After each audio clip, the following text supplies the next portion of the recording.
Good evening, good morning, good afternoon, and welcome to another edition of the Living World of Darkness.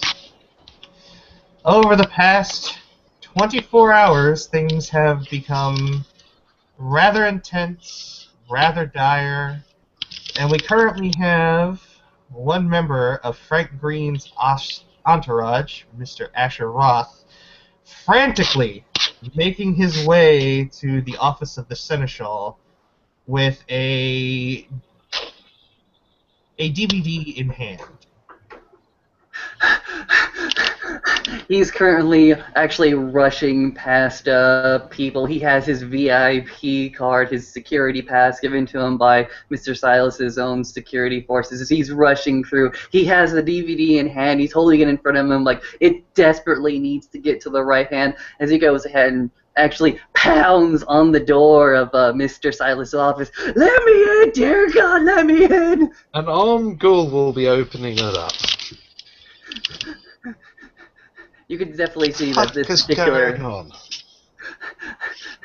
Asheroth is currently breathing quite heavily, just holding up a DVD. You need to see this from Mr. Green. Right, give that over here, get yourself a drink, and see what we got. When Mr. Silas I'm places... trying to be reaffirming in my complete pretension of trying to be in command of the situation. Alright. As Mr. Silas puts in the DVD player, it immediately goes to Leonardo Venore's compound into a very specific room. The time codes are set for last night, and you see Frank Green, Dr. Howard Softly, Jonathan Voorhees DuPont, and one Victor Suleiman sitting and talking about. Soon after, Suleiman is sit outside while the adults in the room have a conversation.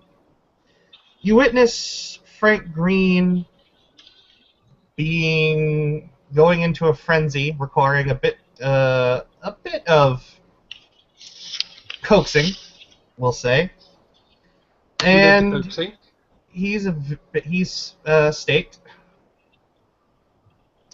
And actually, you know what, Austin? Why don't you go ahead and describe what happens? Because you were there. Okay, fair enough.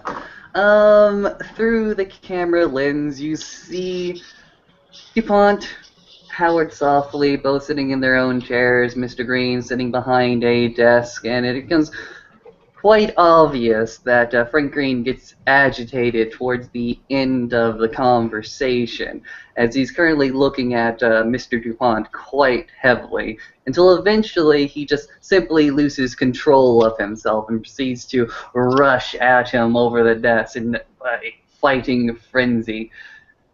Howard Softly goes ahead and steps behind Frank Green, attempts to stake him. However, it takes the knife of Jonathan DuPont to actually fell the beast.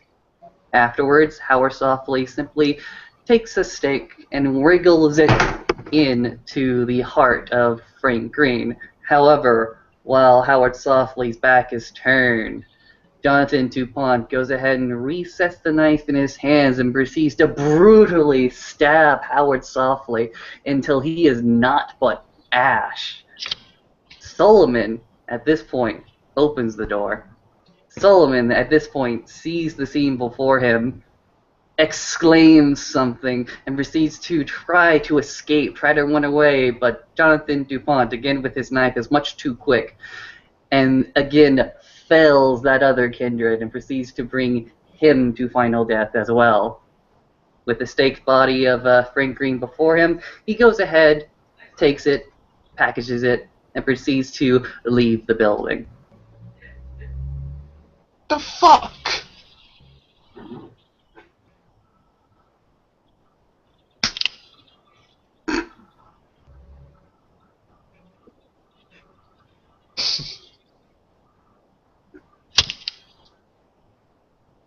Fuck!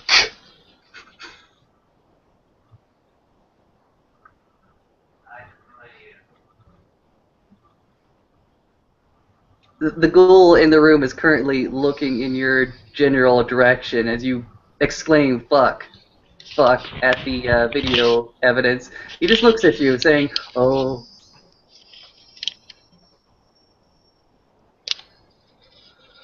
Right. I need you. Did Green have any other guys working for him? Yeah, he had a few. Call them up. Get all the guns. Get over here. You're working for me now. Fair enough. I can get in contact with the other guys and bring them over here quickly as possible. Mostly thugs Yeah. and the like, but yeah. Yes, Do you want his dog too? Yes, everything. Okay, fair enough. Asheroth goes ahead and proceeds to flip out his own cell phone and make a few calls. Right, Callie, I need you to go and sort out a few recordings on this. I want a duplicate of this DVD encrypted up, please. And Mr. Silas will go to the bottom drawer of his desk, open it, pull out the fake drawer, get to the lockbox, open the lockbox, pull out a black phone, and go to make a phone call as soon as he has some privacy in his office. Oh yes, the ghoul will go ahead and make his leave.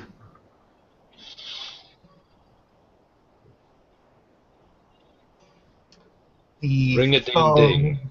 The phone rings, and just give me a second here to set things up. The phone continues to ring and ring and ring. Perhaps this person on the other side is indisposed. But finally, after a moment, the phone picks up.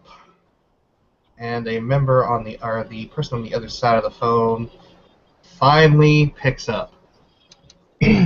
Silas, what do you got for me, my friend? I got bad news, worse news, terrible news, and if shit goes any further south, we're going to hit Mexico. Alright. Sorry. My sheriff is dead, my harpies are dead, I've lost another primogen, and another primogen just went traitor to the Sabbat, while carrying the corpse of my sheriff. Run that. I have the video being encrypted. I have the video for the Endeavour being encrypted up and going to be sent to your account soon. You'll be able to watch for yourself. Oh, Jesus. It's bad. What happened this time? Somebody else go rogue? Yes, DuPont. Voorhees DuPont.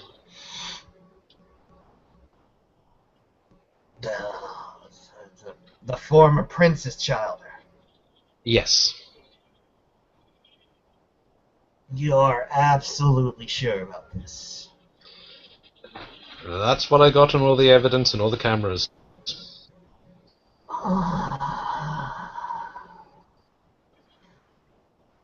Oh, this is not going to go over well.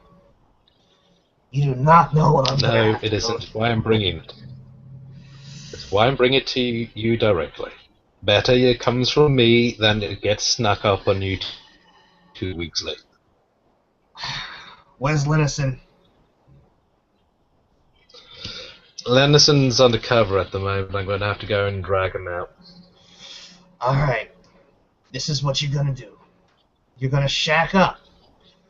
Get everybody together. Call everyone.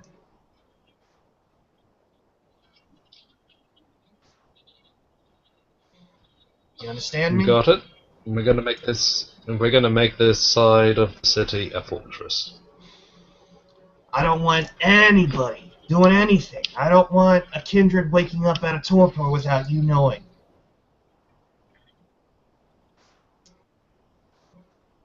Do what you have to do. Free embrace rights for everybody. Start building the troops, because I got a feeling when I call upstairs, I'm going to be shouted at. And I'll be lucky if that's all that happens.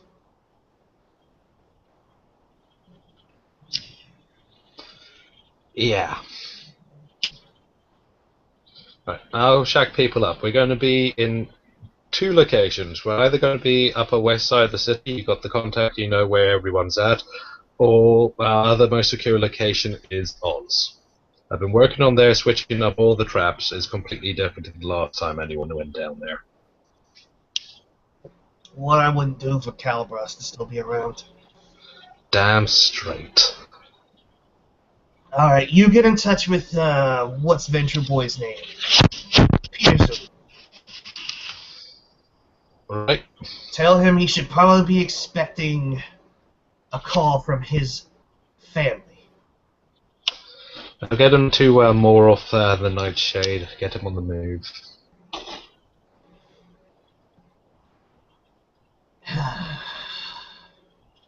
Why you gotta bring this shit to me? Especially now. Why do people have to be fucking idiots? Silas, you seem to be the only competent fucking vampire in that entire godforsaken city. Right, you got all my other reports? Anything else I can throw at you to make things a little bit easier? Any information on DuPont that you can muster up? I can pull out quite a bit. The guy's done quite a few strikes with me before. We've gone up against Burt, we've gone up against Sausage King, we've gone up against whatever hell some meaty tried to take over Oz. I've got all the nice little statistics. I'm going to see if I got in leftover bits of him from this last little fight. Maybe I can throw something at the Tremere. I want you to start burning everything he's touched. Any influence he's got, I want it completely whitewashed. I want you to cut this fucker off. Get onto the horn with the police, put his image out. I don't know if the boy has our particular talents, but if he can't change what he looks like, all the better. Alright, I think there's been a couple of murders I can have pinned on him immediately. Good, good. In the meantime, protect yourself and protect the rest of them. Right, I'm calling in the troops. I'll see you soon, probably. Let me know how things go, and I'll pass on any updates. Somebody's gonna fall on this sword, and it ain't gonna be me.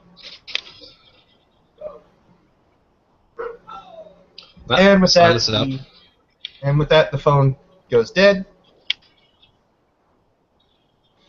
and Mr. Silas is left there to collect his own thoughts. Fuck. I'm not even going to bother collecting thoughts. I'm going to just be a blur